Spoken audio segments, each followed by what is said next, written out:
Assalamualaikum warahmatullahi wabarakatuh. Alhamdulillahi wa kafa, wassalatu wassalamu ala ibadihil mustafa wa ala alihi wa ashabihi hum ahli sidqi wal wafa.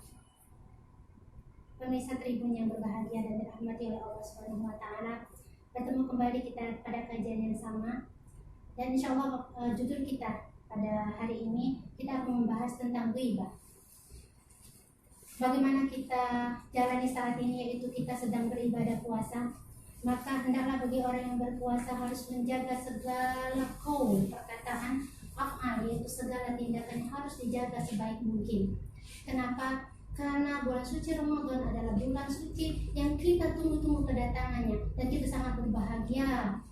Qala Nabi sallallahu alaihi wasallam, "Man farika bidukhulil jannah," barang siapa yang dia itu berbahagia karena Ramadan telah datang, maka Allah Subhanahu wa taala akan menjadikan dia yaitu orang yang dirindukan oleh Allah, dirindukan oleh surga.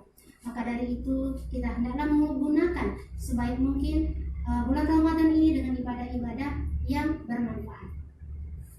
Qala Nabi sallallahu alaihi wasallam, "Kullu amalin ibni Adam lahu illa shaum." Segala amal ibadah umatku, kata Allah Subhanahu wa taala, itu adalah bagi dirinya pahalanya. Sedangkan anak ujiziku bil, dan pada amalan yang berikutnya yaitu entar saya enggak ini konsep. Ini